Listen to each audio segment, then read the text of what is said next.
नई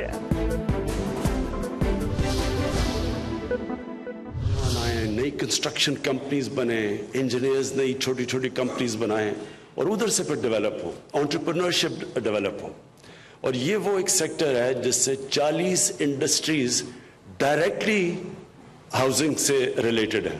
तो जब हाउसिंग शुरू होती है तो 40 और इंडस्ट्रीज शुरू हो जाती हैं और उससे फिर एक मल्टीप्लायर इफेक्ट जाता है सारी इकोनॉमी में।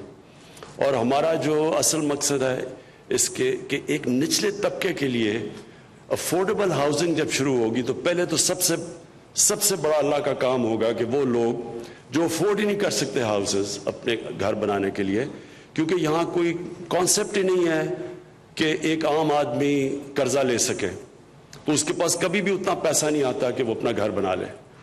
तो क्योंकि ये कॉन्सेप्ट नहीं है अफोर्डेबल हाउसेस का, तो बेचारा सिर्फ एक एलीट के लिए जब घर बनते हैं, सिर्फ एक ऊपर के तबके के लिए बनते हैं। और बदकिस्मती से वही पाकिस्तान बन चुका है अब तक कि एलीट का पाकिस्तान है।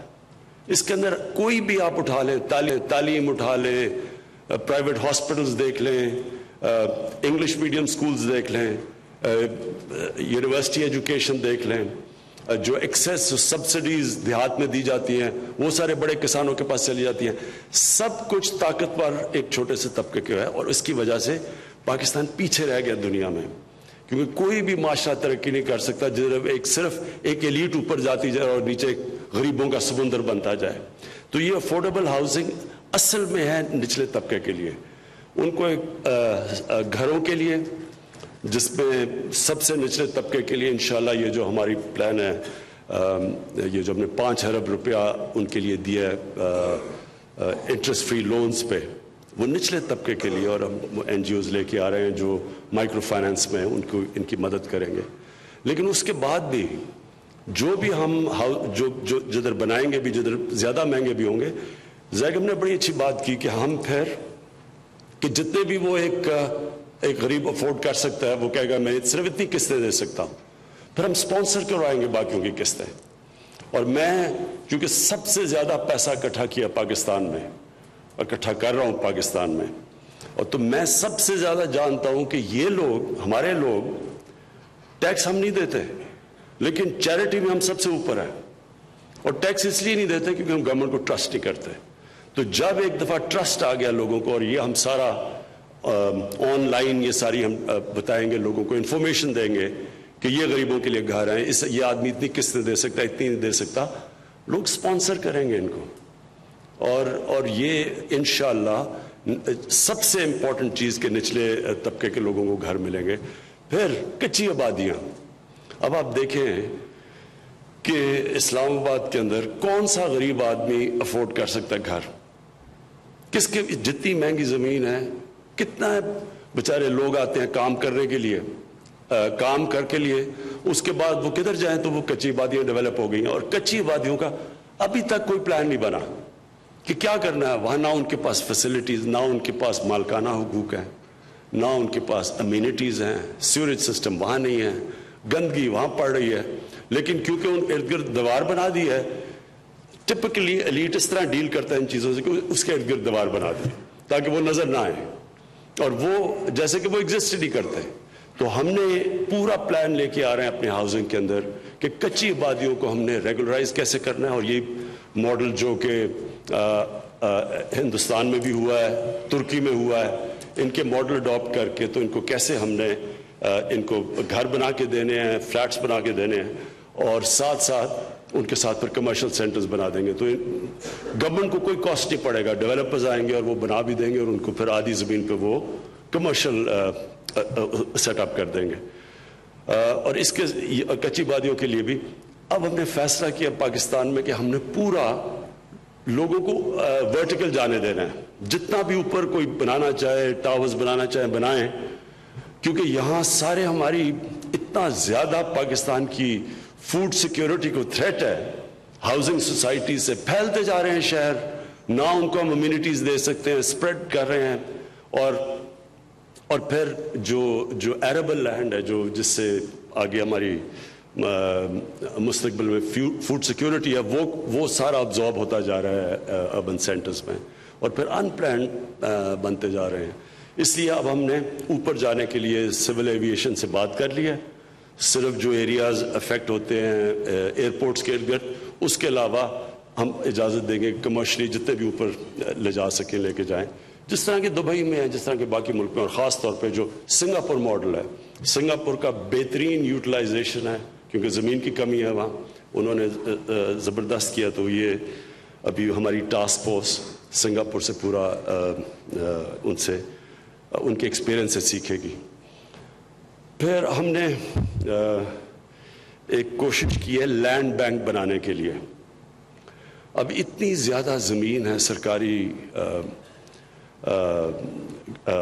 ڈپارٹمنٹس میں، ہم نے صرف جو قبضے چھڑوائے ہیں اسلام آباد میں وہ ہم ایسٹیمیٹ کرتے ہیں 500 ارب روپے کے اب تک ہم نے قرضے چھڑوا چکے ہیں جو قبضہ کیا ہوا تھا لوگوں نے. اب میں ان کی بات نہیں کر رہا جو غریب لوگ ہیں، کیونکہ ہم نے فیصلہ کیا تھا کہ جو بیچارے غریب لوگ رہ رہے ہیں زمینوں پہ ان کی ہم ڈیمولش نہیں کریں گے. لیکن جو قبضہ گروپ ہے، اور بڑے بڑے قبضہ گروپ ہیں اسلام آباد میں، سارے پاکستان میں ہیں لیکن اسلام آباد میں تو خاص طور پہ تھے. اب وہ سوچیں کہ وہ قبضہ گروپ نے ایسے لوگ ہیں یہاں، انہوں نے تھوڑے سے سی ڈی اے کی زمین سے اربوں پتی بن گئے اور سی ڈی اے لاس میں جا رہی ہے. اور اس لیے ہم نے جب یہ زمینیں چھڑوائیں تو پتہ چلا کہ کنائیون سے یہ زمینیں مہنگی زمینوں کے اوپر قبضے ہوئے ہیں، تو وہ چھڑوائے ہیں. اور پھر جو ہم نے ڈپارٹمنٹس کو کہا کہ ہمیں بتائیں آپ کے پاس کون سی زمین پڑی ہوئی ہے جس کے اوپر کوئی کچھ نہیں ہو رہا، ڈیڈ کیپٹل جو ہے. آپ یقین کریں کہ ڈپارٹمنٹس ہم گورنمنٹ سے ہمارے سے چھپا رہے ہیں زمینیں. ہم گورنمنٹ ہیں، ہم ان سے کہہ رہے ہیں بتاؤ زمینیں کدھر پڑی ہیں، وہ چھپا رہے ہیں اور ہمیں پھر بعد میں پتہ چلتا ہے کہ یہ بھی زمین انہوں نے رکھی ہوئی ہے. یہ بھی یعنی یہ کس کمال یہاں ایک سسٹم ڈیولپ ہو گیا ہے کہ گورنمنٹ وہ والے سمجھتے ہیں کہ جی ان کی ذاتی زمین ہے کیونکہ انہوں نے، اور پھر قبضے کروائے ہوئے ان زمینوں کے اوپر مل کے. تو اس کو تو میں آج یہاں اناؤنس کر رہا ہوں کہ اب اپنے ان کے اوپر پوری، اب لاسٹ ہماری کیبنٹ میٹنگ کے بعد ہم نے فیصلہ کیا ہے کہ ان کو اب ہم اس کو کرمنل آفینس بنائیں گے اور ان کو جیلوں میں ڈالیں گے جو آگے سے گورنمنٹ کی زمینیں چھپائے گا.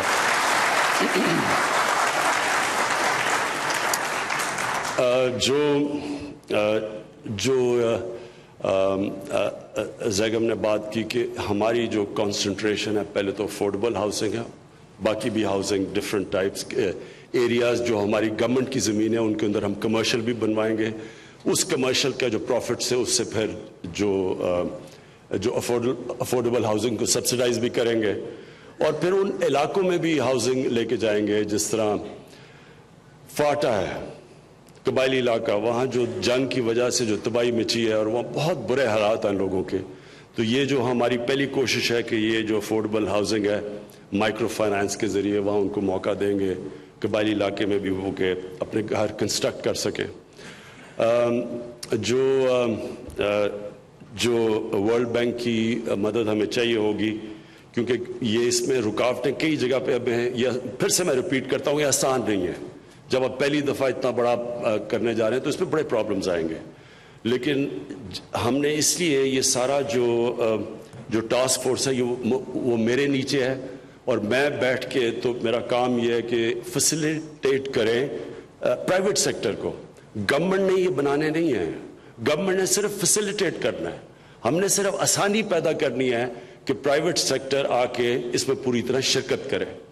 اور اس کے اندر مجھے بڑی خوشی ہے کہ ابھی تک جو رسپانس ملا ہے وہ ہم سوچ نہیں سکتے تھے کہ اتنا رسپانس ملے گا. پاکستانیوں سے اپنے اوورسیز پاکستانیوں سے بہت رسپانس ملا ہے، لیکن چائنا سے بھی بڑی کمپنیز سے رسپانس ملا ہے جو کہ بڑا سرپرائزنگ ہے. ملیشیا میں کمپنیز نے کہا کہ ہم اس میں پارٹیسپیٹ کرنا چاہتے ہیں. تو اوور آل بیکاز اتنی زیادہ ڈیمانڈ ہے پاکستان میں ہاؤسنگ کی، اس لیے ہمیں اوور آل اس کے اوپر بہت اچھا اور سرپرائزنگ ہے، بڑا زبردست رسپانس ملا. میں زیگم رضوی آپ کو اور آپ کی ٹاسک فورس کو خاص طور پہ آج خراج تحسین پیش کرتا ہوں کیونکہ آپ نے والنٹیرلی اپنا ٹائم لگا کے بہت محنت سے کام کیا ہے. اور یہ بھی بڑا مجھے خوشی ہے کہ ورلڈ بینک نے خود آ کے ہمیں سپورٹ کرنے کا فیصلہ کیا. انہوں نے اس پروگرام کے اوپر پوری ہمیں خود ہی، ہم نے ان کو نہیں کہا تھا، انہوں نے آ کے کہا کہ وہ ہماری سپورٹ کریں گے. تو میں خاص طور پہ Elango and the world bank, finally I really want to thank you for organizing this workshop. Thank you.